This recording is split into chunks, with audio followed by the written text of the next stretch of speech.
Halo, apa kabar? Hari ini tanggal 11 Juli ada sidang SCL hari itu ya. Menarik untuk kita lihat. Kalau kita melihat seperti apa persidangan hari ini yang akhirnya diputuskan dari tuntutan 12 tahun dari jaksa, SCL dituntut, diputuskan vonis hakim jadi 10 tahun dengan sejumlah denda. Tapi hari ini kita tidak membahas isi itu, jadi kita biarkan saja itu jadi, ya katakan aja milik dari jaksa, penuntut, dan hakim, formal materialnya.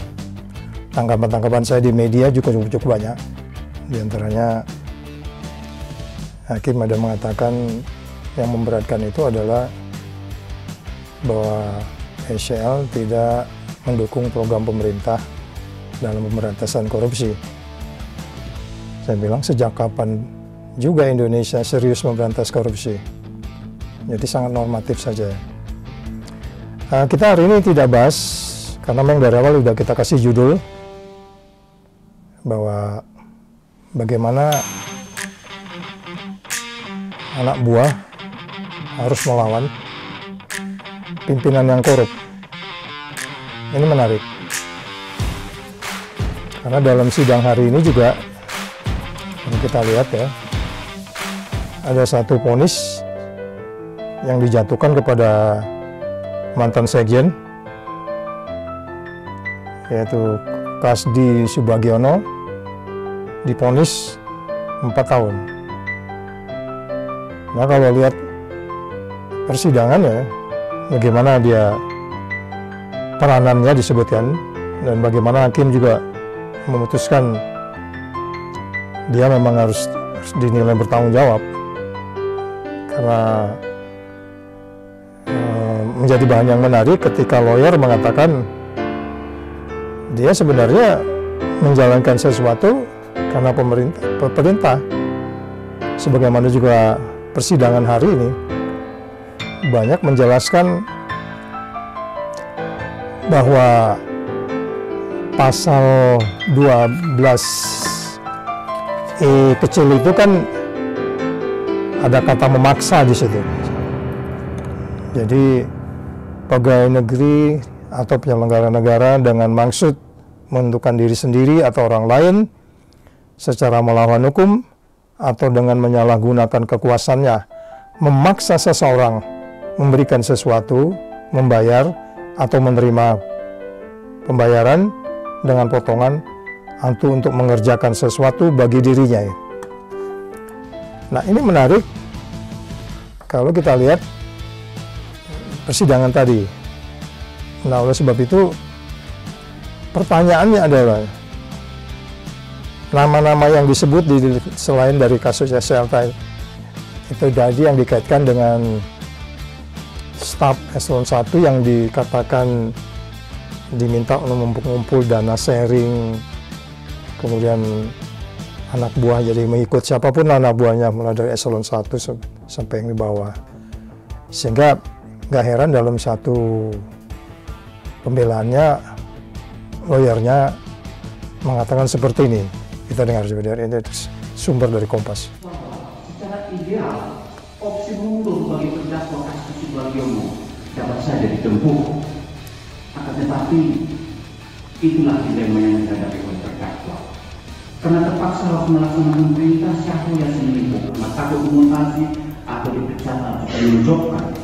Sementara ada tanggung jawab yang sangat besar terhadap institusi Kementerian Pertanian untuk melayani kepentingan publik. Mengingat Kementerian Pertanian adalah ujung tombak dalam pengadaan swasembada pangan, dan Sekjen adalah salah satu jabatan yang strategis dalam rangka pengamanan tersebut, sehingga dilema itu terus menghantui terdakwa dan dirasakan juga sebagai tekanan psikologis terus menerus. Kesimpulan,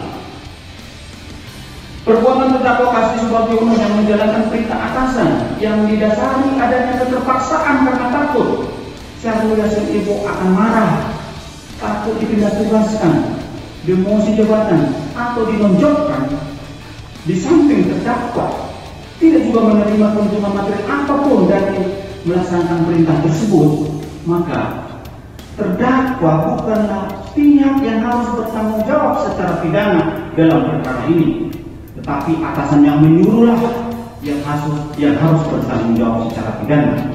Terlebih begitu banyak di Kementan yang terpaksa melakukan dan menuruti perintah atasan ini karena ada ancaman dan keterpaksaan di luar kehendaknya.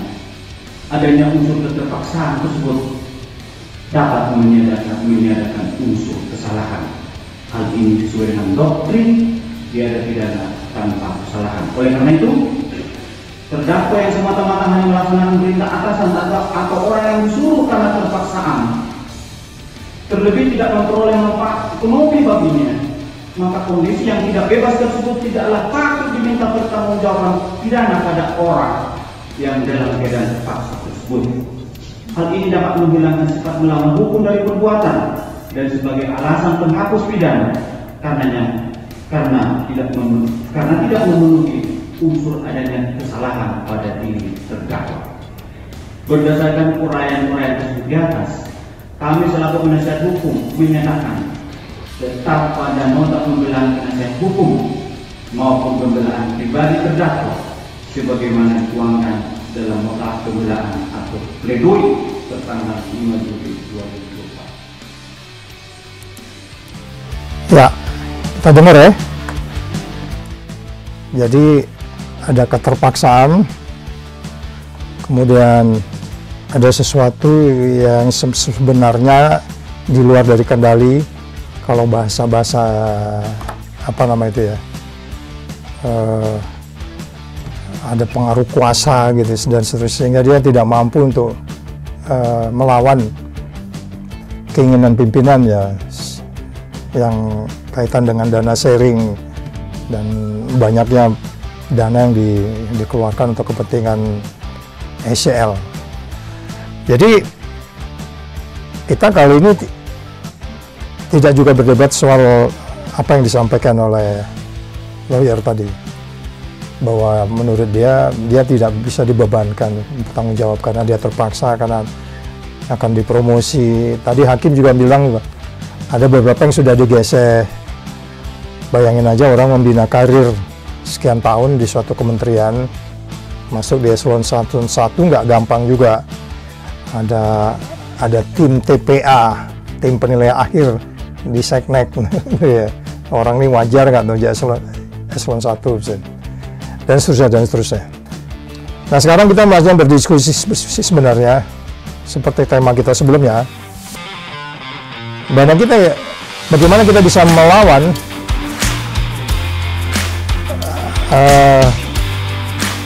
pimpinan-pimpinan yang berjiwa korup ini. Apakah kita harus mengikuti ini? Karena hakim tetap dia akan memutuskan seseorang itu udah dewasa, kamu tahu yang harus kamu lakukan. Bahasa sederhananya gitu, nggak ada dikatakan, oh saya nggak dapat keuntungan dari situ, saya perintah saja. Kita bisa berdebat beberapa hari ya tentang itu. Apakah seseorang peranan seperti apa? Terus tadi diperdebatkan dia soal juga ya apa namanya, tiada hukum tanpa kesalahan dan seterusnya. Kita hari ini mau menyampaikan sebelum kita tutup pertemuannya, bagaimana sebenarnya kita melawan pimpinan kita di institusi apapun Anda yang berjiwa korup ini. Karena risikonya Anda bisa masuk penjara kalau mengikuti kemauan pimpinan. Ini kasus SCL ini pembelajaran buat kita. Sekjen, ini nggak gampang juga ya. Seorang sekjen ya. Lupa siapa itu tuh. Pak Kasdi Subagiono. Dia kena 4 tahun. Ya. Hari ini dia kena 4 tahun bersamaan dengan vonis SCL. Jadi bagaimana kita sebenarnya bisa melawan ini semua. Saya mencantumkan ada 7 poin. Ya, kalau kita lihat di atas ya. Pertama, pahami mengenai hak dan kewajiban. Hak Anda apa, kewajiban Anda. Anda punya kewajiban, Anda disumpah pemberantasan korupsi harus seperti apa, ya kan? Itu semua harus kita pahami dulu.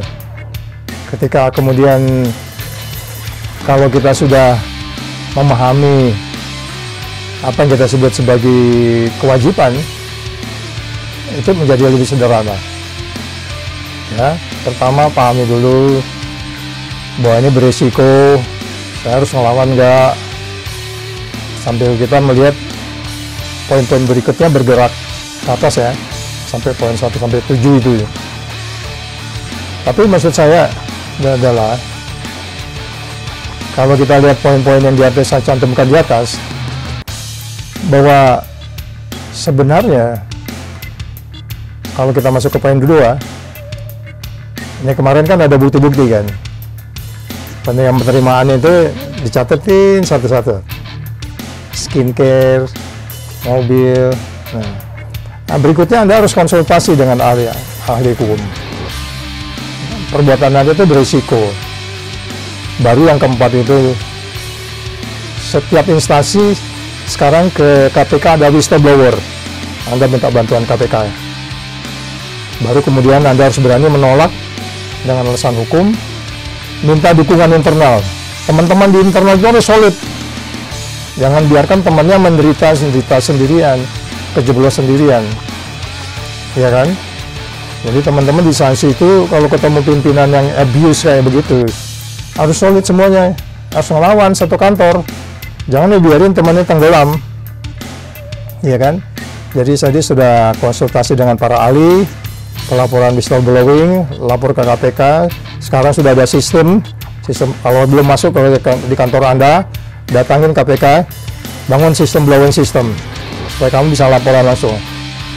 Terus penolakan dengan alasan hukum, dukungan internal. Nah, ini yang penting perlindungan diri. Ya, Pak Saud sih bisa aja ngomong-ngomong kayak gitu. Kalau gue udah diancam gimana? Tentu penyelamatan keamanan itu yang pertama. Ya, nanti oleh sebab itu jangan ditelan sendiri persoalan. Jadi tadi memahami masalah, dokumentasikan barang bukti-bukti, konsultasikan dengan ahli, banyak teman-teman bisa datang ke ICW, datang ke siapapun, baru whistleblowingnya sementara di setup. Kalau kantor Anda, kalau Anda pegawai ini belum ada whistleblowing system, segera dibentuk, hubungi KPK. Baru kemudian tadi ada penolakan dengan alasan hukum, banyak alasan bisa dibuat, dan dukungan internal. Dan yang terakhir itu nomor 7 poin perlindungan diri. Nggak mau juga kita jadi pahlawan, cuman digebuk-gebukin gitu ya. Jadi sekali lagi 7 poin ini dipahami supaya kita tidak mengalami seperti yang dialami oleh tadi Pak siapa itu Pak Kasdi tadi ya. Kita nggak mendalami Kasdi ini sejauh ini seperti apa ya, tapi itu hakim yang memutuskan dan jaksa penuntut yang menyampaikan. Kita nggak masuk ke pokok materinya, jadi kita nggak masuk di substansi materinya seperti apa sehingga dia bisa dituntut perannya seperti apa. Cuman kalau kita meminimais risikonya, kalau kita ikutin tadi 3 prinsip tadi, 7 prinsip tadi, maka kita akan bisa terhindar dari bagian daripada apa yang tindak pidana korupsi yang dilakukan oleh ya siapapun lah di kantor kita, entah itu kawan sejajaran atau ke atas ataupun ke bawah, sehingga kemudian kita bisa menyelesaikan karir kita dengan baik. Kalau Anda di pegawai negeri, menjadi eselon berapa gitu dan seterusnya. Oke, itu dulu. Until then, yep. See you next time.